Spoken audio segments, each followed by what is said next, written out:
মদ্যপান, ধূমপান ও তামাকজাত দ্রব্য সেবন স্বাস্থ্যের পক্ষে ক্ষতিকারক।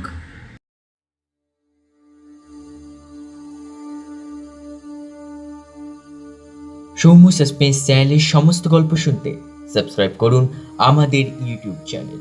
শুরু হচ্ছে সৌম্য সাসপেন্স সিজন 3 এবং সৌম্য সাসপেন্স সিজন 3 প্রথম গল্প স্যার আর্থার কনান ডয়েলের লেখা শার্লক হোমসের অ্যাডভেঞ্চার কাহিনী the adventure of the naval treaty.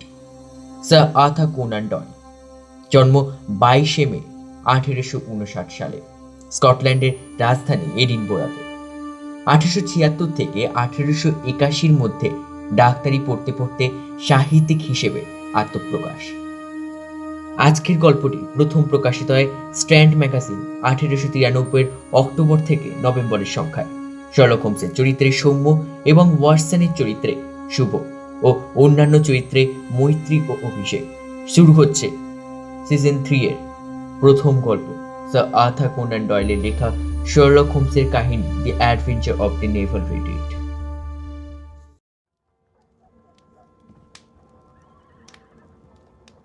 আমার বিয়ের পরের জুলাই মাসটা স্মরণীয় হয়ে থাকবে।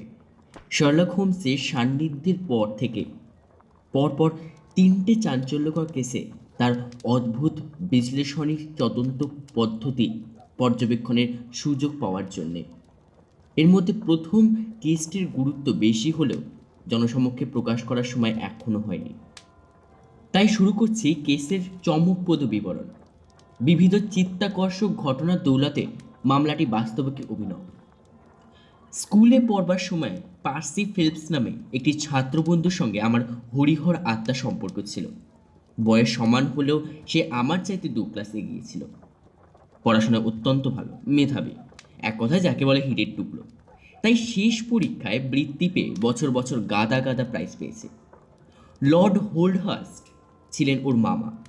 স্কুল থেকে বেরোনোর পর পার্সির সঙ্গে খুব একটা যোগাযোগ ছিল না, তবে শুনেছিলাম নিজের মেধা, কর্মদক্ষতা আর মামার সুপারিশের জোরে বৈদেশিক দপ্তরে এখন সে কেউ কেটায়। এই পার্সি ফিলিপসের কাছ থেকে হঠাৎ একটা চিঠি পেলাম একদিন।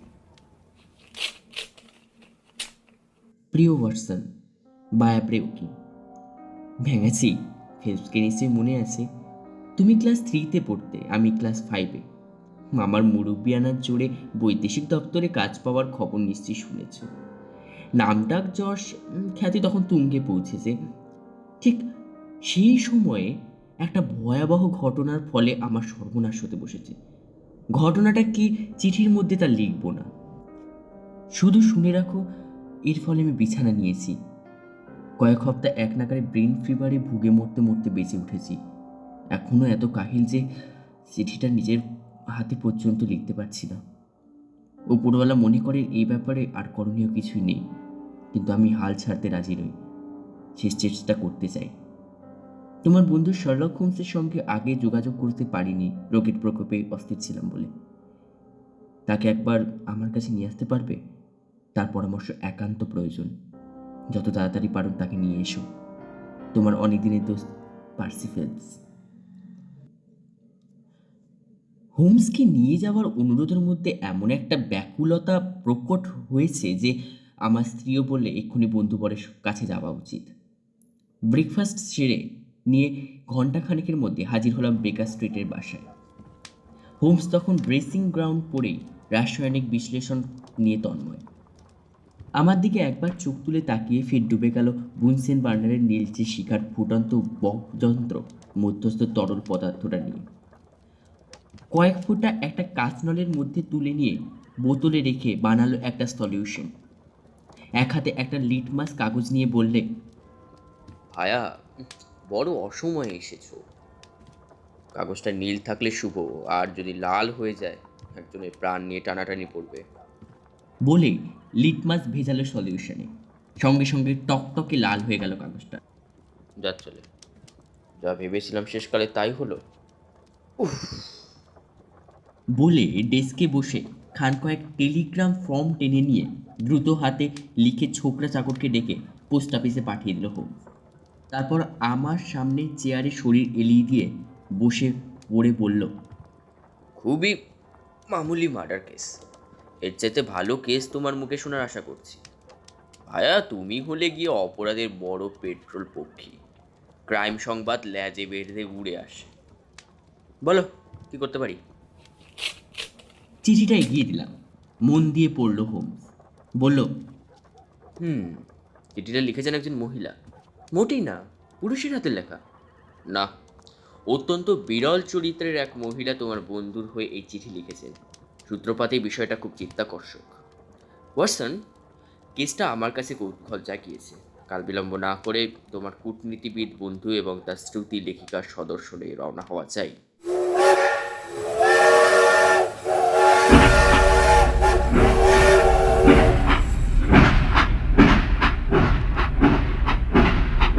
ওয়াটারলু স্টেশন থেকে ট্রেন ধরে 1 ঘন্টার মধ্যে পৌঁছে গেলাম ওকভিল।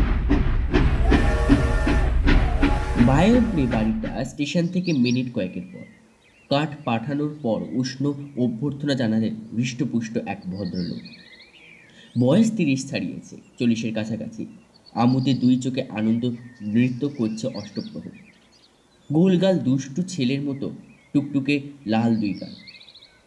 হৈ হৈ করে আমাদের করমর্দন করলেন ভদ্রলোক।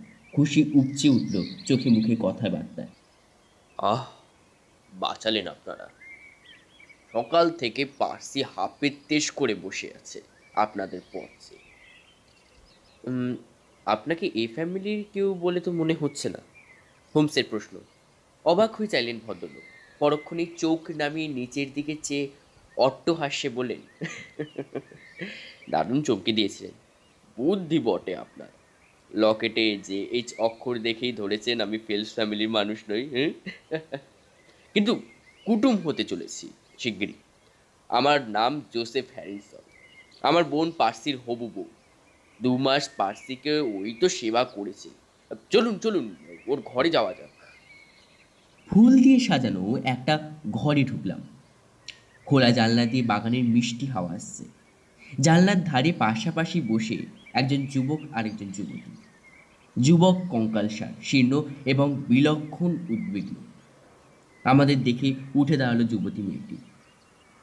পার্সি, আমি আসি। হাত ধরে মেয়েটিকে টেনে বসালো পার্সি। খুশি উচ্ছল কণ্ঠে বলল, ওয়াটসন, তোমাকে তো চেনা যে মুশকিল। গোপখানা যা বাগিয়েছ। ইনি নিশ্চয়ই মিস্টার শার্লক হোমস। পরিচয় পর্ব সাঙ্গ হলে চেয়ার টেনে বসলাম। হৃষ্টপুষ্ট ভদ্রলোকটি ঘর ছেড়ে বেরিয়ে গেলেন। তার সহোদরা পার্সির হাত ধরে বসে রইলেন।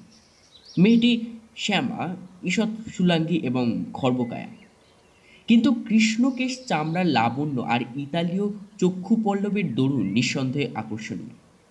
পাশি ঝরা পাতার মতন শুকনো লাগছে পার্সি ফিলিপসকে। পার্সি বলল, মিস্টার হোমস, অযথা সময় নষ্ট না করে কাজের কথায় আসছি। ওয়াটসনের মুখে শুনেছেন নিশ্চয়ই মামার সুপারিশে বৈদেশিক দপ্তরে ভালো কাজ পাই। মামা মানে লর্ড হোল্ডওয়াস্ট পররাষ্ট্রমন্ত্রী হওয়ার পর বিশ্বাস করে অনেক গুরুত্বপূর্ণ কাজ আমার উপর ছেড়ে দিতে। নিজে সঠিক সিদ্ধান্ত নিয়ে প্রতিটি কাজ যথাযথভাবে সম্পূর্ণ করায় আমার উপর তার অবিচল আস্থা জন্মেছিল। ঠিক এই সময় আমার বিয়ের ঠিক মুখেই এমন একটা কাণ্ড ঘটে গেল যে ভবিষ্যৎ এখন অন্ধকার। 2.5 মাস আগে 23 মে মামা আমাকে ওর প্রাইভেট রুমে ডেকে দেরাজ থেকে ধূসর একটা রঙের কাগজ পাকানো বার করে বললেন, তোমাকে এবার একটা অত্যন্ত গুরুত্বপূর্ণ কাজের ভার দিতে চাই। ইংল্যান্ড আর ইতালির মধ্যে যে গোপন চুক্তি হয়েছে, এই হলো সেই সন্ধিপত্র। খবরটা এত গোপনীয় যে রাশিয়া বা ফ্রান্সের দূতাবাসের বিষয়বস্তু জানাবার জন্যে মোটা টাকা ছাড়তে রাজি আছে। এর মধ্যেই এ নিয়ে কানাঘুষো আরম্ভ হয়ে গেছে। এগুলো তাই সাবধানে রেখো। তোমার ঘরে দেরাজ আছে তো? আছে। নকল করবার দরকার হয়েছে বলেই দেরাজ থেকে বার করলাম, নইলে করতাম না। তুমি এর কপি করবে নিজের হাতে। অফিস ছুটি হয়ে যাওয়ার পরেও থাকবে। কাজ শেষ হলে নকল আর আসল দুটোই দেরাজে চাবি দিয়ে রাখবে। কাল সকালে আমার হাতে দিয়ে যাবে। কাগজটা হাতে নিয়ে 1 সেকেন্ড বাধা দিল হোমস। এই কথার সময় ঘরে আর কে ছিল? আমি আর মামা ছাড়া কেউ না। ঘরটা কত বড়? লম্বায় 30 আর চওড়ায় 30 ফুট, বেশ বড় ঘর। আপনারা ছিলেন ঠিক মাঝখানে, প্রায় তাই। কথা বলছিলেন খাটো গলায়। মামা খাটো গলাতেই কথা বলেন, আমি কিছু বলিনি। তারপর চোখ মুদে বললে হোমস। মামা হুকুম মতো অফিস ছুটি না হয়ে যাওয়া পর্যন্ত অপেক্ষা করলাম। কেরানি চার্লস গেরোর একটু কাজ বাকি ছিল, সেই ফাঁকে আমি খেয়ে নিলাম। এসে দেখলাম সে চলে গেছে। ঝটপট কাজ শেষ করার জন্য উঠে পড়ে লাগলাম, কেননা আমার হবু শ্যালক জোসেফ হ্যারিসন তখন শহরেই রয়েছে। 11টা ট্রেনে তার ওকিং যাওয়ার কথা। পারলে আমিও একই ট্রেনে ওকিং ফিরবো ঠিক করলাম। দলিল নিয়ে প্রথমে গোড়া থেকে শেষ পর্যন্ত একবার চোখ বুলিয়ে নিলাম। দেখলাম সত্যি অত্যন্ত গুরুত্বপূর্ণ দলিল। মামা একটু বাড়িয়ে বলেন, বিষয়বস্তু ত্রিশক্তির মিত্রতার ব্যাপারে নৌ বিভাগ সংক্রান্ত। পড়া শেষ করে কপি করতে বসলাম। বিরাট ডকুমেন্ট, মোট 26টা ভাগে ফরাসি ভাষায় লেখা। ঝড়ের মতো হাত চালিয়ে 9 ভাগ লিখতেই রাত 9টা বেজে গেল। মাথা ঝিমঝিম করছিল সারাদিন পরিশ্রমে দরুন। ঘুম পাচ্ছিল এক পেট খাওয়ার ফলে, তাই ভাবলাম কফি খেয়ে চাঙা হওয়ার দরকার। সিঁড়ির নিচে এক দারোয়ান থাকে, আমাদের জন্য স্পিরিট ল্যাম্প জেলে কফি বানিয়ে দেয়। ঘন্টা বাজিয়ে ডাকলাম তাকে। ঘন্টার জবাবে ঢুকলো অ্যাপ্রন পরা বিরাট চেহারার এক স্ত্রীলোক, মুখটা রুক্ষ। বয়স যথেষ্ট হয়েছে। শুনলাম সে দারোয়ানের স্ত্রী। কফি আনতে বললাম তাকে, বলে ফের নকল করতে বসলাম। 2 ভাগ কপি করা হয়ে গেল, অথচ কফি এলো না দেখে অবাক হয়ে গেলাম। এদিকে ঢুলছি বললেই চলে। ঘুম তাড়াবার জন্যে উঠে পায়চারি করতে করতে ভাবলাম নিচে গিয়ে তাড়া দি দারোয়ানকে। দরজা খুলে প্যাসেজে এসে দাঁড়ালাম। একটা ম্যারম্যারে আলো জ্বলছিল প্যাসেজে। সেখান থেকে সিঁড়ি ঘুরে চাতালে পৌঁছেছে। চাতাল থেকে একটা ছোট সিঁড়ি ডান দিকে ঘুরে পাশের গলিতে গেছে। এই সিঁড়ি দিয়ে চাকর বাকর বা তাড়াতাড়ি থাকলে কেরানিরা যাতায়াত করে। মূল সিঁড়িটা চাতাল থেকে সোজা নেমে হল ঘরে পৌঁছেছে। বাঁ দিকের দারোয়ান, তারপর সদর আর রাস্তা। এই নকশাটা দেখলেই বুঝবে। ভালোই বুঝেছি, বলল হোমস। আমি ঘর থেকে বেরিয়ে চাতালে নেমে সিঁড়ি বেয়ে হল ঘরে পৌঁছালাম। দেখলাম মরার মতন ঘুমোচ্ছে দারোয়ান। জ্বলন্ত স্পিরিট ল্যাম্পের ওপর টকবক করে ফুটছে জলের কেটলি। ধাক্কা মেরে তুলব বলে হাত বাড়াতে না বাড়াতেই ঝনঝন করে বেজে উঠল মাথার কাছে ঘন্টাটা। ধর্মর করে উঠে বসলো দারোয়ান। আমাকে দেখি থতমত খেয়ে বললে, মিস্টার ফিলিপস, দেখুন কি কাণ্ড, জল গরম করতে গিয়ে ফের ঘুমিয়ে পড়েছি। বলেই বিমূঢ় চোখে ঘন্টা আর আমার দিকে চাইতে লাগলো। ঘন্টা তখনও কাঁপছে। হতভম্ব মুখে বলে, আশ্চর্য ব্যাপার তো, আপনি আমার সামনে দাঁড়িয়ে অথচ ঘন্টা বাজলো কি করে? কোন ঘন্টা? আপনি যে ঘরে কাজ করছিলেন, এই ঘন্টা সেই ঘরের ঘন্টা। শুনেই বুকটা ছ্যাপ করে উঠল। ঘর খোলা, টেবিলে গোপন দলিল ফেলে এসেছে কফির তাগাটা দিতে। নিশ্চয়ই কেউ ঘরে ঢুকেছে। পাগলের মতন বেরিয়ে এলাম হল ঘর থেকে। লাফাতে লাফাতে সিঁড়ি বেয়ে উঠে এসে ঘরে ঢুকলাম। দেখলাম ঘর শূন্য। নকল দলিল যেমন তেমনি পড়ে, উধাও হয়েছে আসল দলিল। 2 হাত ঘষে উঠে বসলো হোক। সমস্যাটা নিশ্চয়ই মন মতো হয়েছে। মৃদু কণ্ঠে বললে, তখন কি করলেন? আমি ধরে নিলাম পাশে সিঁড়ি দিয়ে চোর ঢুকেছিল ঘরে, নইলে আমার চোখে পড়তো। ঘরের মধ্যে বা প্যাসেজে কোথাও লুকিয়েছিল না তো? আপনি তো বললেন ম্যারে আলো জ্বলছিল প্যাসেজে। অসম্ভব, লুকোনোর জায়গা নেই ওখানে। তারপর ঊর্ধ্বশ্বাসে আমাকে ছুটতে দেখে দারোয়ান আমার পেছন পেছন ওপরে এসেছিল। আমার ফ্যাকাশে মুখ দেখে বুঝলে সাংঘাতিক কিছু একটা ঘটেছে। দুজনে মিলে ছোট সিঁড়ি বেয়ে তরতর করে নেমে এলাম পাশের গলিতে। এদিকে দরজা বন্ধ, কিন্তু তালা দেওয়া নেই। এই সময় কাছে একটা গির্জেতে পরপর 3টে ঘন্টা বাজলো। তখন রাত 10:15। গুরুত্বপূর্ণ পয়েন্ট। আস্তিনের সময়টা লিখে নিল হোমস। অন্ধকার রাত, ঝুপঝাপ করে বৃষ্টি পড়ছে। রাস্তার অন্যদিকে একজন কনস্টেবল দাঁড়িয়ে। গাড়ি ঘোড়ার স্রোত বয়ে চলেছে হোয়াইট হলের দিকে। লোকজন কিন্তু নেই। হাঁপাতে হাঁপাতে গিয়ে তাকে বললাম, ভীষণ কাণ্ড, পররাষ্ট্র দপ্তর থেকে একটা দারুণ গুরুত্বপূর্ণ দলিল চুরি হয়ে গেল এক্ষুনি। কাউকে যেতে দেখেছো এদিক দিয়ে? 15 মিনিট দাঁড়িয়ে আছি, এর মধ্যে গায়ে শাল জড়ানো ড্যাগা মতন একজন স্ত্রীলোক ছাড়া কেউ যায়নি। দারোয়ান ছুটিতে বললে, আরে সে তো আমার স্ত্রী, আর কেউ গেছে? না। আমার হাত ধরে টেনে দারোয়ান বললে, তাহলে সে অন্যদিকে পালিয়েছে। আমার কিন্তু খটকালো, অন্যদিকে টেনে নিয়ে যাওয়ার মতলব মনে হলো। কনস্টেবলকে জিজ্ঞেস করলাম, কোন দিকে গেছে স্ত্রীলোকটা?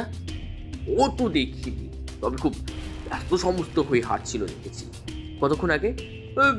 মিনিট 5 তো বটে। চিৎকার করে দারোয়ান বলে উঠল, খামোকা সময় নষ্ট করছেন মিস্টার ফেলপস, এই ব্যাপারে আমার সেই নেই। তার চেয়ে রাস্তার ওই দিকটা খুঁজে দেখলে কাজে দিত। আপনি যখন যাবেন না, আমি যাচ্ছি বলেই যেই ছুটতে যাব অমনি খপ করে আমার হাত চেপে ধরে জিজ্ঞেস করলাম, থাকা হয় কোথায়? ব্রিক্সটনের 16 নম্বর আইভি লেনে। কিন্তু কেন বাজে চিন্তা করছেন মিস্টার ফেলপস?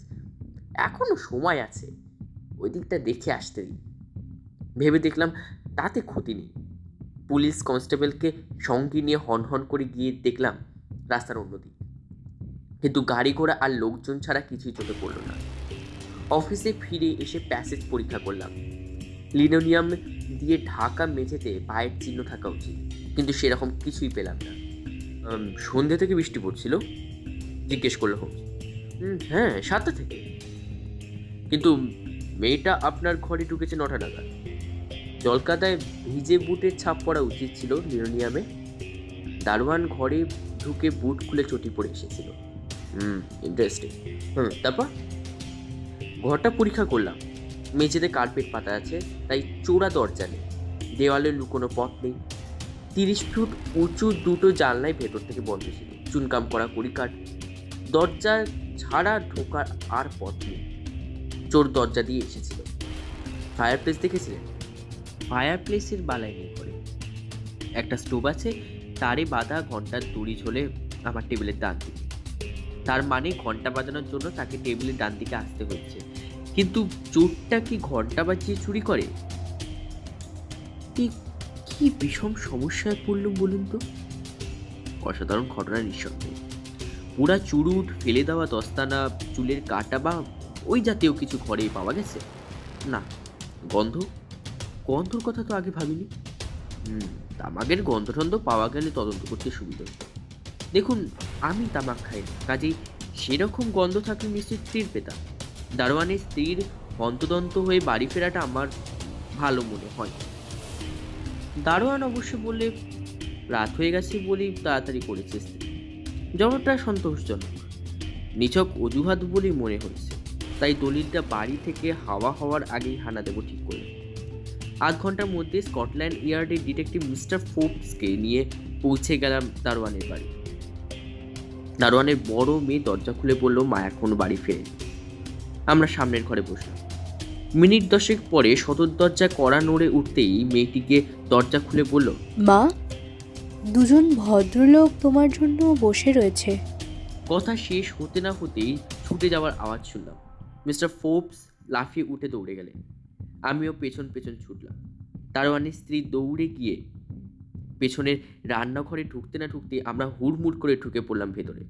চোখ পাকিয়ে আমাদের দিকে তাকে হঠাৎ অবাক হয়ে গেল দারোয়ানের স্ত্রী। বললে, আরে মিস্টার ফেলপস যে। মিস্টার ফোর্বস বললেন, পালানোর আগে আমাকে কে বলে মনে হয়েছিল? আমি তো ভাবলাম দালালরা এসছে, একটা দোকানদারের সঙ্গে ঝামেলায় জড়িয়ে পড়েছি। মিস্টার ফোর্বস বললেন, ওরা কি একটা জবাব হলো নাকি? পররাষ্ট্র দপ্তর থেকে একটু আগে একটা ডকুমেন্ট লোপাট করে এসেছে বলে আমরা তোমার পেছনে এসেছি। স্কটল্যান্ড ইয়ার্ডে চলো, সার্চ করা হবে তোমাকে। রান্নাঘরটা পরীক্ষা করে কিছু পাওয়া গেল না। উনুনের মধ্যে দলিলটা যদি ছুঁড়ে ফেলে দিয়ে থাকে এই ভেবে উনুনটা আগেই দেখলাম, কিন্তু আধ পোড়া কাগজ বা ছাই কিছুই চোখে পড়ল না। স্কটল্যান্ড ইয়ার্ডের মেয়ে পুলিশ দিয়ে দারোয়ানের স্ত্রীর দেহ তল্লাশ করে ডকুমেন্ট পাওয়া গেল। তখনই বুঝলাম সর্বনাশ হতে চলেছে। আমার ভবিষ্যৎ তো ঝরঝরে হয়ে গেল। মুখে চুনকালি পড়ল আমার মামার। চোখের সামনে ভেসে উঠল কীভাবে ক্যাবিনেট মন্ত্রীদের কাছে অপদস্থ হচ্ছেন আমার মামা আমার এই দায়িত্ব জ্ঞানহীনতার জন্য। মাথা ঘুরে গেল আমার। অস্পষ্টভাবে মনে পড়ে বহু লোক যেন আহা আহা করে সহানুভূতি জানাচ্ছিল আমায়। ওরাই ধরে এনে আমাকে ট্রেনে তুলে দিয়েছিলেন। একই কামরায় ডক্টর ফেরিয়ার বাড়ি ফিরছিলেন। তিনি আমার ভার নিয়েছিলেন। স্টেশনে পৌঁছে আমি অজ্ঞান হয়ে গিয়েছিলাম। বাড়ি ফেরার মধ্যেই পাগলের মতো চেঁচামেচি কান্নাকাটি করছিলাম। ডাক্তার ফেরিয়ারই আমাকে বাড়ি পৌঁছে দেন। বেশ বোঝা গেল বেশ কিছুদিনের জন্য বিছানায় শুয়ে থাকতে হবে আমাকে। আমার অবস্থা দেখে জোসেফ তৎক্ষণাৎ এই খোলামেলা শোয়ার ঘর ছেড়ে অন্য ঘরে চলে যায় এবং ঝটপট বিছানা সাজিয়ে ফেলে। সেই থেকে এই ঘরে 9 সপ্তাহ শুয়ে আছে। দিনরা সেবা করেছে মিস হ্যারিসন এবং একজন নার্স। মাত্র 3 দিন হলো স্মৃতিশক্তি পুরোপুরি ফিরে এসেছে। মিস্টার ফোর্বসকে টেলিগ্রাম করে জানলাম সব রকমভাবে তদন্ত করে দলিল উদ্ধার করা যায়নি। দলিল চুরি যাওয়ার দিন অফিস ছুটি হওয়া যাওয়ার পরে গেরো বলে একজন অল্প বয়সীকে বাড়তি কাজ করেছিল। আপনাকে বলেছি আগে, তার ফরাসি নাম এবং বিশেষ ওই দিনই বাড়তি কাজ করা, এই 2 কারণে পুলিশ তাকেও সন্দেহ করে, কিন্তু কোনো সুবিধে করে উঠতে পারেনি।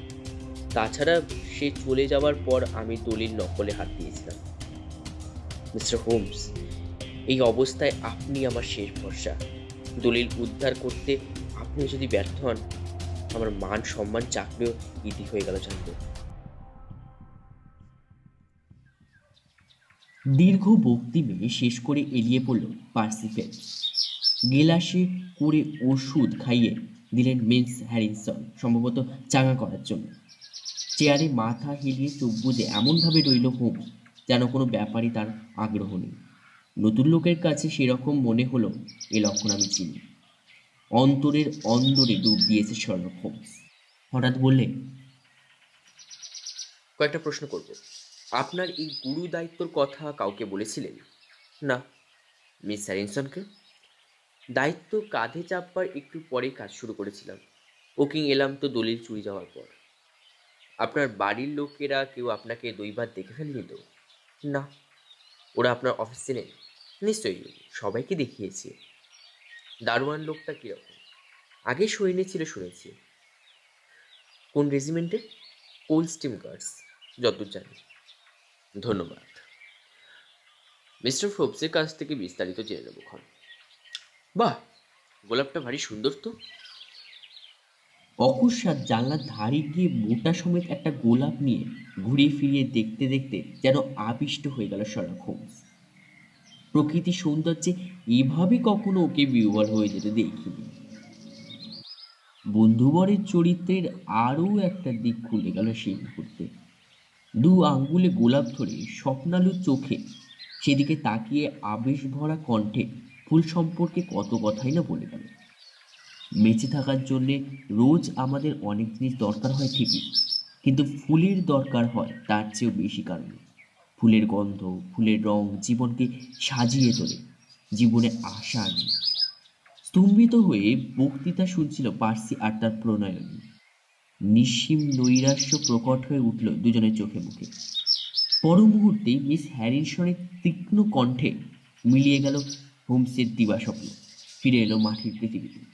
রুক্ষ কণ্ঠে বললেন মিস হ্যারিসন, মিস্টার হোমস, রহস্য সমাধানের কোনো সম্ভাবনা দেখছেন? স্বর্গ থেকে বুঝি পতন ঘটল শার্লক হোমস। বলল, রহস্য? কেস বড় জটিল, বুঝলেন কি না? তবে কথা দিচ্ছি, মনের মতন সূত্র হাতে এলেই আপনাদের জানাবো। সূত্র কি আদৌ পেয়েছেন? মোট 7টা সূত্র পাওয়া গেছে, তবে তা যাচাই সাপেক্ষ। কাউকে সন্দেহ হচ্ছে? নিজেকে সন্দেহ হচ্ছে। বোধহয় একটু তাড়াতাড়ি সিদ্ধান্ত করে ফেলেছি। তাহলে লন্ডনে গিয়ে সিদ্ধান্ত যাচাই করুন। তাই করবো ভাবছি। চেয়ার ছেড়ে উঠতে উঠতে হোমস বললে, অপূর্ব উপদেশ দিয়েছেন মিস্টার ফেলপস। ব্যাপারটা সাংঘাতিক পেঁচালো। মিথ্যে আসার স্বপ্ন দেখবে না, কিন্তু আপনাকে আবার না দেখলে যে প্রাণে শান্তি পাবো না। সত্যি ককে ওঠেন পার্সি। আমি তো কালকে আসছি, তবে কি জানেন, ফলাফলটা না বাচকই হবে। হোকে, আপনাকে তো দেখতে পাবো, তবু জানবো তদন্ত চলছে। ও, ভালো কথা। হোল্ডহার্স্ট একটা চিঠি লিখেছেন। কি লিখেছেন? মধ্য কথা হলো, আমি সুস্থ না হয়ে ওঠা পর্যন্ত আমার চাকরি থাকবে কি যাবে তা নিয়ে সিদ্ধান্ত হবে না। মূল্যায়নভাবে ইঙ্গিত করেছেন, পাছে ফের ধাক্কা খাই অসুস্থ অবস্থায়। ভালোই করেছেন। চলো ওয়াটসন। জোসেফ হ্যারিস্টার স্টেশন পর্যন্ত এলেন আমাদের সঙ্গে। ট্রেনে চাপবার পর ক্যালপহ্যাম জংশন ছাড়িয়ে না যাওয়া পর্যন্ত গুম হয়ে বসে রইল হোমস। তারপর আচম্বিতে বলল, নিচের ওই বাড়িগুলো দেখেছো? ঠিক যেন শীষে রঙের সমুদ্রে ইটের তৈরি দ্বীপ। ওগুলো ছেলেদের বোর্ডিং স্কুল। উহ, ওই হলো আগামীকালের ইংল্যান্ড। উজ্জ্বলতর, সুন্দরতর, বিজ্ঞতর ইংল্যান্ডের বীজ রয়েছে ওই সব ইটের দ্বীপে। ওয়াটসন, ফিলিপস নিশ্চয়ই মদ্যপ নন? মনে তো হয় না। আমারও তাই মনে হয়। বদমাসটা ওকে এমন গাড্ডায় ফেলেছে যে তিনি তোলা মুশকিল। মিসেস হ্যারিসনকে কেমন লাগলো? সপ্তধাতের মেয়ে, চরিত্রে একদম ভেজাল। নর্দার্নল্যান্ডের লোহার কারবারির একমাত্র মেয়ে। গত শীতে ফিলিপসের সঙ্গে আলাপ এবং প্রণয়। বিয়ের আগে বাড়ি এনে রেখেছিল সবার সঙ্গে আলাপ করিয়ে দেবে বলে। দাদাও এসেছে সঙ্গে। তারপরেই দেখো এই বিপত্তি। ভাই বোন দুজনেই আটকে গেল বাড়িতে। আজ সারাদিন তদন্ত নিয়ে ব্যস্ত থাকবো। আমার ডাক্তারি? খেকিয়ে উঠল হোমস। তোমার ডাক্তারি আমার কেসের চেয়ে যদি বড় বলে মনে হয়, আর গেল যা। আমি বলতে যাচ্ছি, ডাক্তারিটা আপাতত মুলতুবি রাখতে পারবো। রুগীর ভিড় এ সময় তেমন থাকে না। মুহূর্তে সহজ হয়ে উঠল হোমস। বললে, তাহলে তো ভালোই হলো। চলো একসঙ্গে ঝাঁপ দিই তদন্তে। কি সূত্র পেয়েছো বলছিলে? পেয়েছি ঠিক, কিন্তু বাজিয়ে না দেখা পর্যন্ত বলতে চাই না। যে অপরাধের মোটিভ থাকে না, সে অপরাধের অপরাধীকে পাকড়াও করা চারটিখানি কথা নয়। এখানে লাভটাই যদি উদ্দেশ্য হয়, তবে সে লাভ কার? ফরাসি রাজদূতের, যে তাদের দলিল বিক্রি করবে তার, না লর্ড হোল্ডহার্স্টের? লর্ড হোল্ডহার্স্টের কী লাভ? অনেক লাভ। কূটনৈতিক কারণে মূল্যবান একটা দলিল কায়দা করে লোপাট করিয়ে দিতে পারলে লাভ কম। কিন্তু সেরকম চরিত্রের মানুষ নন। অতীত অত্যন্ত উজ্জ্বল। জানি জানি, সেই জন্যই তো তার সঙ্গে আরেকবার মোলাকাত করতে হবে আমার। ভালো কথা। আমি কিন্তু তদন্ত আরম্ভ করে দিয়েছি। ওকিং স্টেশন থেকে টেলিগ্রাম পাঠিয়ে সবকটা সান্ধ্য দৈনিকে এই বিজ্ঞাপনটা ছাপাতে দিয়েছি। নোট বইয়ে ছেঁড়া পাতায় লেখা একটা বিজ্ঞাপনের কপি এগিয়ে দিল হোমস। বিজ্ঞাপনটা এই: 10 পাউন্ড পুরস্কার, গত 23 মে পররাষ্ট্র দপ্তরের সামনে অথবা কাছাকাছি রাত 10টা 15 মিনিট নাগাদ একজন যাত্রীকে যে ঘোড়ার গাড়িটায় নামিয়ে দিয়ে গিয়েছিল তার নম্বর চাই। 221B বেকার স্ট্রিটে জবাব পাঠান। তার মানে তোমার বিশ্বাস চোর ঘোড়ার গাড়ি করে চেপে এসেছিল? নইলে লিনোনিয়ামে বৃষ্টিতে ভেজা জুতোর ছাপ পড়তো, কাদামাটির দাগ থাকতো। বৃষ্টি ছাড়া রাতে ঘোড়ার গাড়ি চেপে এসেছিল বলেই সে ছাপ পড়েনি। তাও তো বটে। আমি কিন্তু ধাঁধায় পড়েছি ঘন্টা রহস্য নিয়ে। চোর কেন ঘন্টা বাজালো? নাকি চুরিতে বাধা দেওয়ার জন্য কেউ বাজিয়েছিল? এমনও হতে পারে। বলে চুপ মেরে গেল বন্ধুবর। বুঝলাম নতুন সম্ভাবনা মাথায় উকি দিয়েছে। যাই হোক, লন্ডনে পৌঁছে হোটেলে খানাপিনা করে সোজা গেলাম স্কটল্যান্ড ইয়ার্ডে। হোমস ডিটেকটিভ ফোর্বসকে আগেই খবর দিয়েছিল। খর্বকায় ধূর্ত চেহারায় তীক্ষ্ণ প্রকৃতির কাঠখোট্টা মানুষটা হোমসকে দেখেই তেলে বেগুনে জ্বলে উঠল। তিরিক্ষে গলায় বললে, হ্যাঁ দেখুন মশাই, আপনি লোকটা সুবিধের নন। পুলিশের কাছ থেকে খবর টবর বার করে নিয়ে মামলা সমাধান করে পুলিশের গাড়ি বদনামটা চাপান। ঠিক উল্টো বললেন, সবিনয় বললে হোমস। গত 53টা মামলায় নাম কিনেছেন পুলিশ। মাত্র 4টে মামলায় লোক জেনেছে এই অধমের কীর্তি। সব খবর রাখেন না আপনার বয়স আর অভিজ্ঞতা কম বলে। কিন্তু ঝগড়া না করে যদি হাত মেলান, আপনার কর্তব্যটা ভালোভাবে করতে পারবেন বলে আশা করি। তৎক্ষণাৎ সুর পাল্টে ফোর্বস বলে, "ও, কিছুই তো বুঝতে পারছি না। দু একটা পয়েন্ট যদিও ধরিয়ে দেন তো সুবিধা হয়।" কদ্দূর এগিয়েছেন আগে বলুন। কিছুই এগোয়নি। দারোয়ানকে নিয়ে পড়েছিলাম, কিন্তু তার চরিত্র ভালো। ওর বউটা মদ খায়, সন্দেহ তাকেই। তাই মেয়ে পুলিশ লাগিয়েছিলাম মদের ঘরে পেট থেকে কথা বার করার জন্যে, কিন্তু লাভ হয়নি। বাড়িতে যে দালালটা হানা দিত তাদের টাকাও মিটিয়ে দেওয়া হয়েছে। টাকাটা এলো থেকে? দারোয়ানের পেনশনে পাওয়া টাকা থেকে। মিস্টার ফিলিপস কফির জন্য ঘন্টা বাজালেন, কিন্তু ঘরে ঢুকলো দারোয়ানের স্ত্রী। কেন? স্বামী দেবতা নাকি বড্ড ক্লান্ত হয়ে পড়েছিল বলে বিরক্ত করতে চান। চেয়ারে বসে দারোয়ানের ঘুমটাই অবশ্য তার প্রমাণ। স্বামী স্ত্রী কারোর বিরুদ্ধে দেখছি কিছু পাওয়া যাচ্ছে না, স্ত্রীর সন্দেহজনক চরিত্রটা ছাড়া।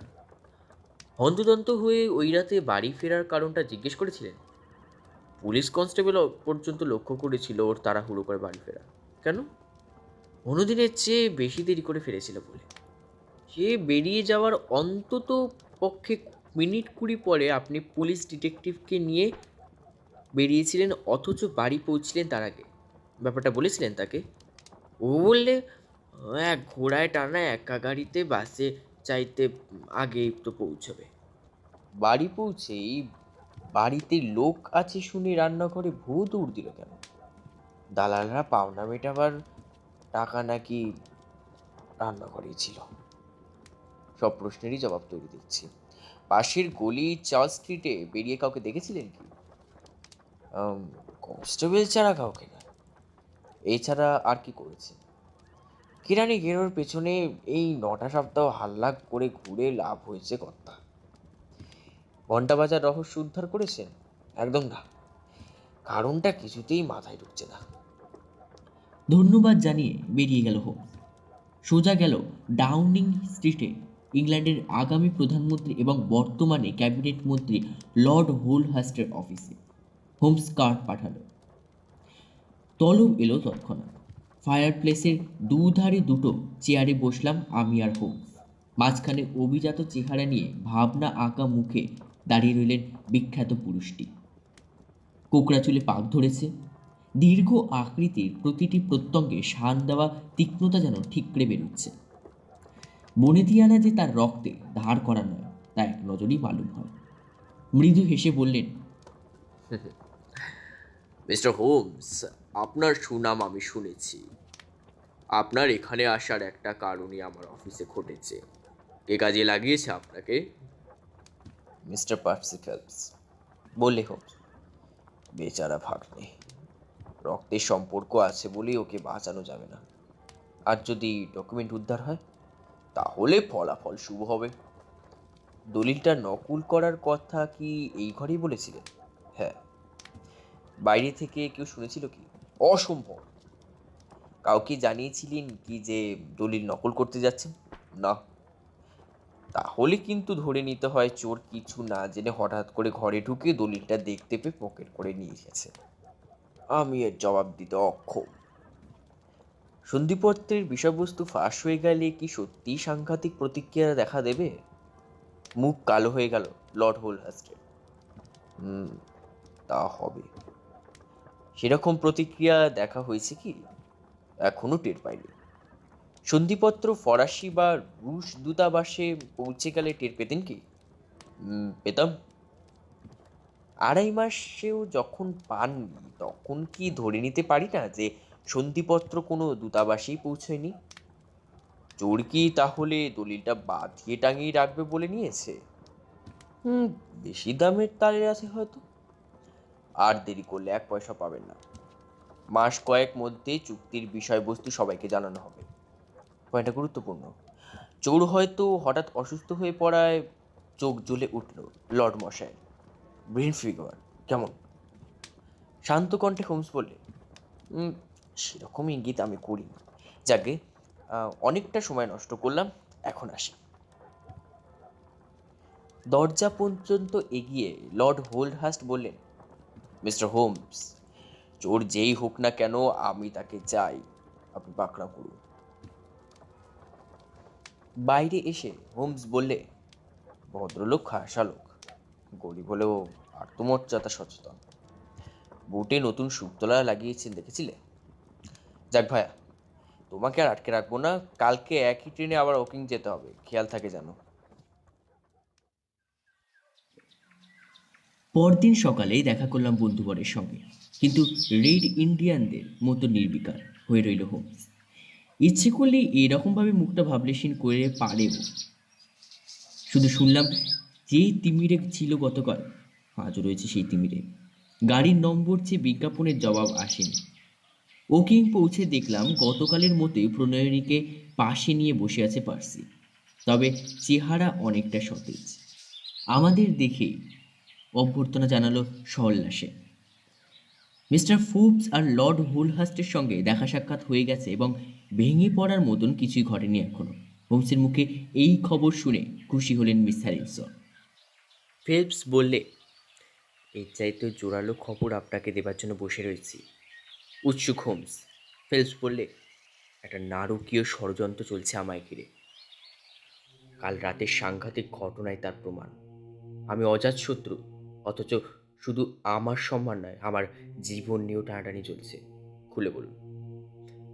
2.5 মাস পর আমি এই প্রথম গতকাল রাতে একা শুয়েছিলাম ঘরে, নার্স রাখিনি। অনেকটা সুস্থ বোধ করছিলাম বলে। অল্প আলো জ্বলছিল ঘরে। রাত 2টোর সময় খুটখাট আওয়াজে ঘুম ভেঙে গেল, ঠিক যেন ইঁদুর খুটুর খুটুর করে গর্ত করছে। একটু একটু করে আওয়াজটা বেড়েই চলল। তারপর ধাতুতে ধাতুতে ঠোকাঠুকির চড়া আওয়াজ পেলাম। পরপর 2টো আওয়াজ, ঠিক যেন শাঁসির কাছের পাল্লার ফাঁকে সরু মতন কিছু একটা ঢুকিয়ে দিয়ে টেনে বার করে নেওয়া হলো। তারপর 10 মিনিট চুপচাপ, কোনো শব্দ নেই। লোকটা বোধহয় খুলতে লাগলো জানলার পাল্লা। আমার দুর্বল স্নায়ু আর সইতে পারল না। লাফ দিয়ে গিয়ে এক ঝটকায় খুলে ফেললাম পাল্লা দুটো। চকিতের জন্য দেখলাম গোবরাটের নিচে গুটি মেরে বসে আছে একটা লোক, আলখাল্লায় ঢাকা মুখের নিচের অংশ। এর বেশি আর দেখতে পেলাম না। বিদ্যুতের মতন লাফ দিয়ে উধাও হলো সে। আমার এই দুর্বল শরীর নিয়ে পেছন নেওয়া সম্ভব নয় বুঝে সঙ্গে সঙ্গে ঘন্টা বাজিয়ে বাড়ি মাথায় করলাম। সবার আগে ছুটে এলো জোসেফ। তারপর সবাই মিলে দেখলো জানলার ঠিক নিচেই পায়ের ছাপ আছে বটে, কিন্তু দিনটা শুকনো বলে থাকার ফলে সে ছাপ কোন দিকে গেছে তা ধরা যায় না। তবে বাগানের বেড়া এক জায়গায় ভেঙে গেছে, খুব সম্ভব টপকে পালানোর সময় ভেঙে বেরিয়ে গেছে। পুলিশকে এখনো কিছু বলিনি, ভাবলাম আপনার মতামত আগে শোনা যাক। মক্কেলের এই কাহিনী অসাধারণ প্রতিক্রিয়া সৃষ্টি করলো শার্লক হোমসের উপর। বসে থাকতে পারল না চেয়ারে, পায়চারি করতে লাগলো ঘর। বলল, চলুন মিস্টার ফিলিপস, আপনাকে নিয়ে বাড়িটা একবার ঘুরে আসি। নিশ্চয়ই, জোসেফও চলুক সঙ্গে, বলল পার্সি। আমি যাব। বায়না ধরল মিস হ্যারিসন। বাধা দিল হোমস, না, আপনি চেয়ার ছেড়ে নড়বেন না। অপ্রসন্ন হলেন মিস হ্যারিসন, চেয়ারে বসে রইলেন। সঙ্গে এলেন তার দাদা জোসেফ হ্যারিসন। 4 জনে মিলে লন পেরিয়ে গেলাম পার্সির জানলার তলায়। মাটিতে সত্যি পায়ের ছাপ রয়েছে, কিন্তু তা এতই আবছা যে কিছু বোঝা যায় না। হতাশ হয়ে হোমস বললে, এত ঘর থাকতে চোরের এই ঘরটাই বা পছন্দ হলো কেন বুঝছি না। বসবার ঘর বা খাবারের ঘরে ঢুকলেই তো পোয়া ভালো ছিল। রাস্তার দিক থেকে এই জানলাটাই আগে চোখে পড়ে, বললেন জোসেফ হ্যারিসন। বেশ, তো তাহলে এই দরজাটা দিয়ে এলেই তো হতো। কিসের দরজাটা? বাইরের কিছু লোক বেশ্যাতি করে বলে এই দরজা দিয়ে আসে, রাত্রিরে তালা ঝোলে। আগে কখনো চোর পড়েছিল এই বাড়িতে? কখনো না।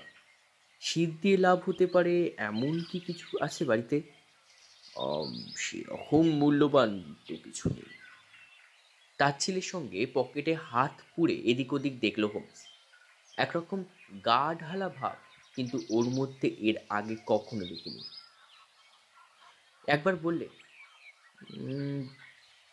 চোর বেড়া ভেঙে পালিয়েছে শুনছিলাম। কোনখানটা? পার্সি দেখালে জায়গাটা। ভাঙা টুকরোটা হাতে নিয়ে ঘুরিয়ে ফিরিয়ে দেখে হোমস বললে, "হুম, মনে হয় না কাল রাতে এখান দিয়ে কেউ গেছে, কেননা টুকরোটা পুরনো। চলুন, আর কিছু দেখবার নেই।" ভাবি শ্যালকের কাঁধে ভর দিয়ে আস্তে আস্তে বাড়ির দিকে চলল পার্সি।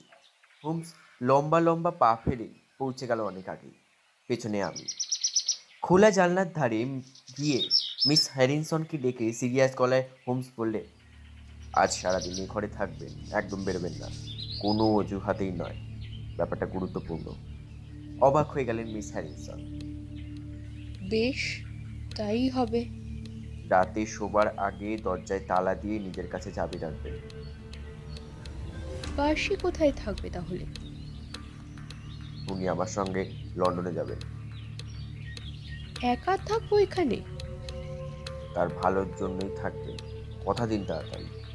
ঘাড় নেড়ে সায় দিলেন মিস হ্যারিনসন। প্রায় সঙ্গে সঙ্গে পেছন থেকে শোনা গেল জোসেফ হ্যারিনসনের গলা, "হা করে কি বসে আছিস ওখানে? আয়, রোদে এক চক্কর দিয়ে যা।" না দাদা, বড্ড মাথা ধরেছে। হোমস বলে, "মিস্টার ফিলিপস সিধেল চোরের চেয়ে বড় হলো দলিল চোর। আমার সঙ্গে আপনি লন্ডনে এলে চোর ধরতে সুবিধা হবে। ঘণ্টাখানেকের মধ্যে তৈরি হয়ে নিন। রাতটা শহরেই কাটাবেন। ছুরি হাতে রাতের কুটুম যদি আবার আসে, হতাশ হবে আমাকে না দেখলে। জোসেফ তো আমার দেখাশোনা করতে যাবে, তার কি দরকার? ওয়াটসন ডাক্তার মানুষ, আপনার ভালো মন্দ ওর উপরই ছেড়ে দিন।" দুপুরে লাঞ্চ খেলাম খাবার ঘরে। মিস হ্যারিনসন অক্ষরে অক্ষরে তামিল করলেন হোমসের নির্দেশ। পার্সির শোবার ঘরে বসে রইলেন, একসঙ্গে খেতেও এলেন না। স্বাস্থ্য ভালো হওয়ার জন্যেই হোক কি ঘটনা প্রবাহ তত্তরিয়ে নতুন খাতে বয়ে যাওয়ার জন্যই হোক, আনন্দে আটখানা হয়ে খাবারের ঘরে একসঙ্গে বসে লাঞ্চ খেলো পার্সি। আমি কিন্তু হোমসের আসল উদ্দেশ্যটা ধরতে পারলাম না। কি চায় ও? পার্সিকে মিস হ্যারিনসনের কাছ থেকে তফাতে রাখায় কি ওর আসল মতলব? চমক সৃষ্টিতে জুড়ি নেই শার্লক হোমসের। স্টেশনে গেলাম তিনজনে, কিন্তু আমাকে আর পার্সিকে ট্রেনে তুলে দেওয়ার পর আচমকাই হোমস বললে তার নাকি এখন লন্ডনে গেলে চলবে না, ওকিংয়ে এখনও কিছু কাজ বাকি, কাল সকালে বেকার স্ট্রিটের ব্রেকফাস্টের টেবিলে দেখা হবে। পার্সি তো হতভম্ব। ট্রেন তখন ছেড়ে দিয়েছে, মুখ বাড়িয়ে চিৎকার করে বললে, "বাড়িতে খবর দিয়ে দেবেন, কাল রাতে ফিরবো।" প্রসন্ন কণ্ঠে হোমস পাল্টা চিৎকার করে জানিয়ে দিল বাড়িতে সে যাচ্ছেন।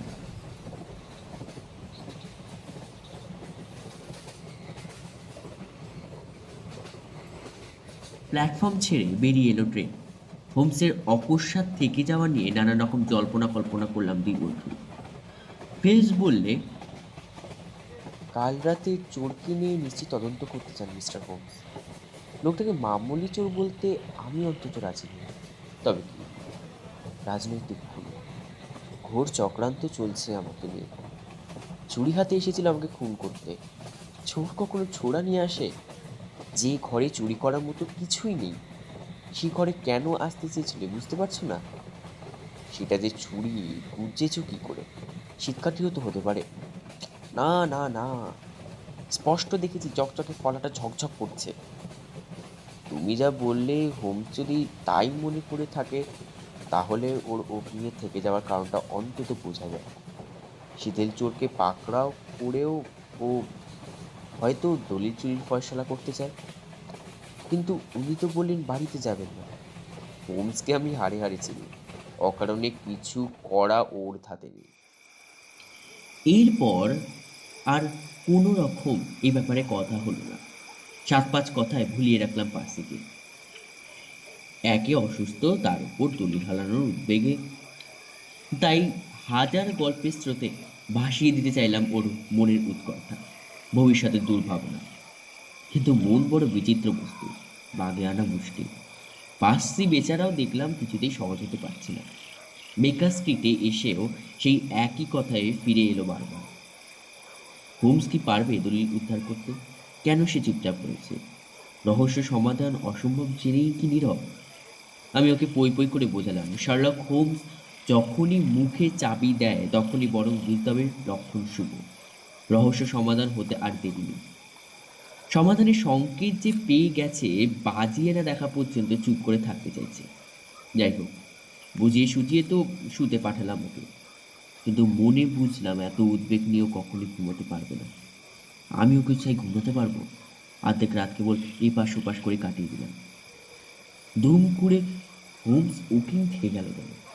কেন সে কথাটা পার্সির পরিবারে কাউকে বলল না? কেন পার্সিকে তার প্রণয়ের কাছ থেকে সরিয়ে আনলো? কেন ভদ্র মহিলাকে সারাদিন পার্সির ঘরে বসে থাকতে বলল? একটা একটা কেন একটা একটা দুর্বুষের মতো মাথার মধ্যে পিটুনি আরম্ভ করলে কি ঘুম হয়? সকালবেলা পার্সির ঘরে গিয়ে দেখি তারও এক অবস্থা, চেহারা আধখানা, অনিদ্রায় মুখ আঁকশি। ওর প্রথম প্রশ্নই হলো, মিস্টার হোমস ফিরেছেন? ফিরবে ফিরবে, হোমসের কথা নড়চড় হয় না। হলো না। ঘড়িতে 8টা বাজার একটু পরে এক ঘোড়ায় টানা একটা এক্কা গাড়ি এসে দাঁড়ালো সদর দরজার সামনে। গাড়ি থেকে নামলো শার্লক হোমস। জানলা থেকে দেখলাম বাঁ হাতে বিরাট ব্যান্ডেজ, মুখ শুকনো আর গম্ভীর। ফেলপস বললে, হেরে এলেন মনে হচ্ছে। সত্যি সত্যি পরাজয়ের চিহ্ন প্রকট হয়েছে শার্লক হোমসের চেহারার মধ্যে।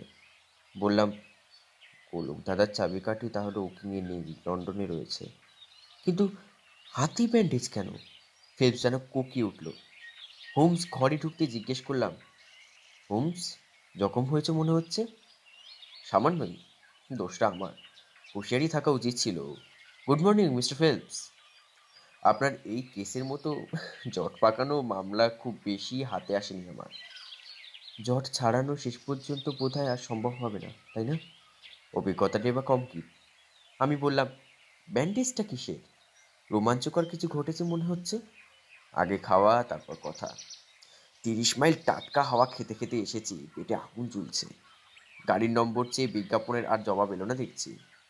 যাকগে, সব চেষ্টাই আর কি আর ফলপ্রসূ হয়? খাবার আনার জন্যে ঘন্টা বাজাতে যাচ্ছি, এমন সময় চা আর কফি নিয়ে ঢুকলো ঘরে মিসেস হাডসন। মিনিট কয়েক পরে নিয়ে এলো ঢাকনা দেওয়া খাবারের ডিশ, ডাকলো টেবিলে। আমরা বসলাম টেবিলের ধারে। হোমস চনমনে খিদে নিয়ে ঝলমলে, আমি উৎসুক, হেল্পস ম্রিয়মান। চিকেন কারির ঢাকনা খুলতে খুলতে হোমস বললে, মিসেস হাডসন রাধেন খাস্য। পার্সন, তুমি কি নিলে? ডিম আর শুকরের মাংস। অপূর্ব। হ্যাঁ, মিস্টার ফেলপস, আপনি কি নেবেন, মুরগি না ডিম? ধন্যবাদ, আমার খিদে নেই। আরে মশাই, এই পথটা একটু চেখেই দেখুন না। ধন্যবাদ, উম, খেতে রুচি নেই। দুষ্টুমি নৃত্য করে উঠল হোমসের হীরক উজ্জ্বল দুই চোখে। বলল, বেশ বেশ, তাহলে আমাকে বাড়িয়ে দিন প্লেটটা। ঢাকা খুলে প্লেটটা বাড়াতে গিয়ে হয়ে গেল পার্সি। ধবধবে সাদা প্লেটের মতোই সাদা মুখে ফ্যালফ্যাল করে চেয়ে রইল প্লেটের দিকে, ঠিক মাঝখানে নীলাভ ধূসর রঙের পাকানো কাগজটার দিকে। পরক্ষণে ছৌ মেরে তুলে নিল, বিস্ফারিত দুই চোখ দিয়ে যেন গিলে নিল কাগজের চেহারাটা। তারপরে বিকট চেঁচিয়ে উঠে চেয়ার থেকে ছিটকে গিয়ে মাথার উপর কাগজ তুলে ধেই ধেই করে নিচে বেড়াতে লাগলো ঘরময়। সে কি তাণ্ডব নৃত্য! কিছুক্ষণের মধ্যেই অসুস্থ শরীরে বেদম হয়ে পড়ল অকস্মাৎ উত্তেজনার বিস্ফোরণে। আমরা ধরাধরি করে ওকে টেনে নিয়ে বসিয়ে দিলাম সোফায়, গলায় ঢেলে দিলাম ব্র্যান্ডি। কাজ চাপড়ে হোমস বললে, আস্তে আস্তে, আপনাকে চমকে দেওয়াটা নিশ্চয়ই ঠিক হয়নি, তবে ওয়াটসন জানে নাটকটা দেখানোর লোভ আমি সামলাতে পারিনি। হোমসের হাত ধরে চুমু টুমু খেয়ে সে এক কাণ্ড করে বসলো ফেলপস। ভগবান, ভগবান আপনার খুব ভালো করবে। আমার মান রাখলেন আপনি, আমার মান রাখলেন আপনি। সেই সঙ্গে আমার নিজেরটাও রাখলাম। দায়িত্বপূর্ণ কাজে আপনার গাফিলতির মতোই গুরুত্বপূর্ণ জানবেন রহস্য সন্ধানের ব্যাপারে আমার ব্যর্থতা। কোটের সবচেয়ে ভেতরের পকেটে দলিলটা গুজে রাখতে রাখতে ফেলস বললে, কিন্তু পেলেন কি করে? হোমস তখন মাংস, ডিম, কফি খেয়ে নিয়ে আর হয়ে বসে পাইপ ধরিয়ে যা বলল তা এই। আপনারা তো চলে গেলেন। আমি ফ্লাক্সে চা আর পকেটে স্যান্ডউইচ নিয়ে সন্ধে নাগাদ গিয়ে দাঁড়ালাম আপনার পাশের বাড়ির রাস্তায়। রাস্তা ফাঁকা হয়ে যাওয়া না পর্যন্ত সবুর করলাম, তারপর বেড়া টপকে ঢুকলাম বাগানে। ফটক দিয়ে এলাম, না পাছে কেউ দেখে ফেলে। গাছের আড়ালে গা ডেকে পৌঁছালাম আপনার জানলার সামনে রডোডেন্ড্রনের ঝোপের মধ্যে। হামাগুড়ি দিয়ে যেতেও হয়েছে বলে প্ল্যান্টের হাঁটুর অবস্থায় হয়েছে। জানলা খোলা, খড়খড়ি তোলা। দেখলাম টেবিলে বসে বই পড়ছেন মিস হ্যারিসন। রাত 10:30টায় উঠে পড়লেন, দরজায় চাবি দিয়ে শুতে গেলেন। দরজায় চাবি দিল কেন? ফিলিপসের প্রশ্ন। আমি শিখিয়ে দিয়েছিলাম বলে। আরে মশাই, আপনার পকেটের ওই কাগজটা কোনো কালেই আপনার পকেটে ফিরে আসতো না তার সাহায্য না পেলে। যাক, বসে রইলাম তো রইলামই। 15 মিনিট অন্তর ঘন্টা বাজতে লাগলো দূরের গির্জাতে। 2টো নাগাদ খিল খোলার আর চাবি ঘোরানোর ক্যাচ ক্যাচ শব্দ কানে এলো। চাকরদের যাতায়াতের দরজা খুলে চাঁদের আলোয় এসে দাঁড়ালেন মিস্টার জোসেফ হ্যারিসন। জোসেফ! যেন দম আটকে গেল ফিলিপসের। মাথায় টুপি নেই, কালো আলখাল্লা দিয়ে ঢাকা মুঠের নিচের অংশ, যাতে হঠাৎ দেখলে চেনা না যায়। দেওয়ালের ছায়া গা ঢেকে পা টিপে টিপে আপনার জানলার সামনে গিয়ে একটা লম্বা চোরা বার করে ঢুকিয়ে দিলেন খড়খড়ির পাল্লার ফাঁকে। 4 মারতেই সরে গেল ছিটকিনি, খুলে গেল পাল্লা। খোলা জানলা দিয়ে দেখলাম শ্যামাদানে মোমবাতি জেলে দরজার কাছে কার্পেটের খানিকটা তুলে ফেলেন মিস্টার হ্যারিসন। পাইপ মিস্ত্রি গ্যাস পাইপের চূড়া ঢাকবার জন্যে কাঠের ব্লক চাপা দেয়, ঠিক সেই রকম একটা চৌকোনা কাঠ তুললেন কার্পেটের তলা থেকে। নিচের রান্নাঘরের গ্যাস চালান যায় যে টি জয়েন্টের মধ্যে দিয়ে কাঠের টুকরো দিয়ে ঢাকা ছিল সেই জয়েন্টটা। পাকানো কাগজটা খুপড়ি থেকে তুলে নিয়ে ফের কাঠ চাপা দিয়ে কার্পেট টেনে দিলেন মিস্টার হ্যারিসন। ফু দিয়ে মোমবাতি নিভিয়ে জানলা গোলে এসে পড়লেন আমার 2 বাহুর মধ্যে। স্বাগতম জানানোর জন্যে ঠিক জায়গায় দাঁড়িয়েছিলাম আমি, কিন্তু জোসেফ লোকটা যে এত খারাপ হবে তা ভাবতে পারিনি। সাংঘাতিক বদমাস। ছোড়া নিয়ে ঝাঁপিয়ে পড়লো আমার উপর। 2বার আছড়ে ফেললাম ঘাসের উপর। আমার আঙ্গুলের গাঁট কেটে গেল ছোড়ার ঘায়ে। তারপর ঘুষি মেরে একটা চোখ প্রায় কানা করে দিয়ে পর মক্কেল বুঝলো এই বড় শক্ত ঠাই। তাতেও কি হার মানে?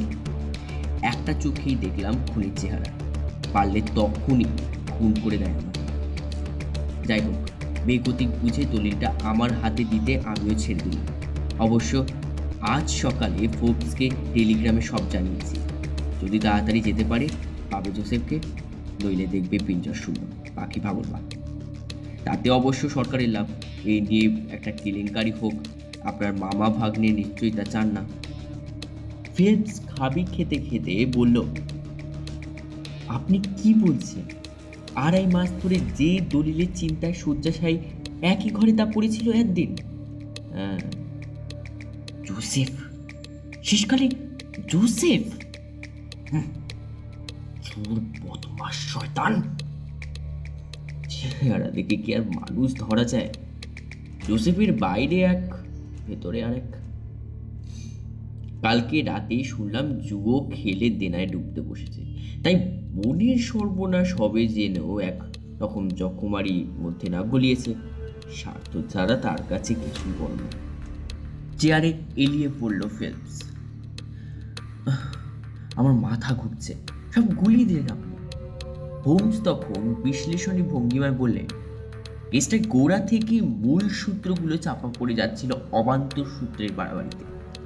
আমি বাজে সূত্র বাদ দিলাম, কাজের সূত্রগুলো পরপর সাজালাম। জোসেফকে সন্দেহ করলাম প্রথম থেকেই, কেননা তার সঙ্গে আপনার এক ট্রেনে ওকিং ফেরার কথা হয়েছিল। সেই রাতে খুব স্বাভাবিক আপনাকে ডেকে নেওয়ার জন্য পররাষ্ট্র দপ্তর সে গিয়েছিল। আপনার অফিসে চেনে, বিনা নোটিশে তাকে ঘর ছেড়ে দিতে হয়েছে আপনার ওই অবস্থার জন্য। তারপর যখন শুনলাম প্রথম যে রাতের রাস রইল না ঘরে, সেই রাতেই চোর ঢুকতে চেয়েছিল সেই ঘরে, তখনই বুঝলাম চোর মহাপ্রভু বাড়ির কেউই হবে, কেননা সে সব খবর রাখে। আমি কি অন্ধ? ব্যাপারটা কি হয়েছিল শুনুন। আপনি যখন দারোয়ানের কাছে কফির তাগাদা দিতে ঘরের বাইরে গেলেন, ঠিক সেই সময় পাশের গলি চার্লস স্ট্রিট দিয়ে অভ্যেস মতো আপনার অফিসে ঢুকেছিল জোসেফ হ্যারিসন আপনাকে নিয়ে স্টেশনে যাবে বলে। ঘরে ঢুকেই আপনাকে না দেখে ঘন্টা বাজিয়েছে। পর মুহূর্তে চোখ পড়েছে টেবিলের উপর মহামূল্যবান দলিলটার ওপর। পাক্কা বদমাস হলেও পলকের মধ্যে বুঝতে পেরেছে এই জিনিস হাতাতে পারলে লাভ বিস্তর। তাই নকল দলিল ফেলে আসলটা পকেটে নিয়ে তত্তরিয়ে নেমে গেল ছোট সিঁড়ি দিয়ে চার্লস স্ট্রিটে। দারোয়ান যখন অবাক হয়ে আপনাকে জিজ্ঞেস করছে কি ঘন্টা বাজালো, তার মধ্যেই ঘটে গেছে এতগুলো ঘটনা। ট্রেনে ওকিং ফিরে এলো জোসেফ। দলিল পরীক্ষা করে বুঝলে 2-1 দিনের মধ্যে কোনো দূতাবাসে পাচার করলে 2 পয়সা আসবে পকেটে। তাই লুকিয়ে রাখলো নিজের ঘরের কার্পেটের তলে। কিন্তু ভাগ্যবিরূপ, রাতে উন্মত্ত অবস্থায় বাড়ি ফিরলেন আপনি। ওরই ঘরে শোবার ব্যবস্থা হলো আপনার। দলিলটা সেই থেকে সরানোর সময় সে পাননি, ঘরে অষ্টপ্রহর লোক থাকায়। নার্স না থাকায় প্রথম সুযোগ এলো দলিল সরাতে, কিন্তু আপনি জেগে থাকায় তাও হলো না। সে রাতে নিশ্চয়ই ঘুমের ওষুধ খাননি। না, জোসেফ কিন্তু ভেবেছিল আপনি খেয়েছেন এবং ঘুমোচ্ছেন। তাই ঠিক করলাম ওকে আরেকটা সুযোগ দিতে হবে, কিন্তু যাতে সন্দেহ না হয়। তাই সারাদিন মিস হ্যারিসনকে দিয়ে পাহারা দেওয়া। দলিল ওই ঘরেই আছে আজ করেছিলাম, কিন্তু কোথায় আছে জানতাম না। সব লাটঘাট করাচ্ছে ওকে দিয়ে খুঁজে বার করতে চেয়েছি। আর কিছু জানবার থাকলে বলুন। কিন্তু অত ঝামেলা করে জানলা খোলার চেষ্টা না করে দরজা দিয়ে এলে তো হতো। আমি জিজ্ঞেস করি, 7 জনের শোবার ঘরে পেরিয়ে তবে দরজার সামনে পৌঁছতে হলো। খামোখা ঝুঁকি না নিয়ে লন পেরিয়ে জানলা দিয়ে গিয়েছে সে কারণেই। ঝুড়া নিয়েছিল কেন? মানুষ খুনের জন্য নিশ্চয়ই নয়, জানলা খোলার জন্য, তাই না? উৎসুক কণ্ঠে সুদয় পারছে। কাজ ঝাঁকিয়ে হোমস বলল, হলেও হতে পারে। তবে জোসেফ হ্যারিসনের হৃদয় খুব একটা যে দরাজ নয় তা আমি হাড়ে হাড়েই বুঝেছি।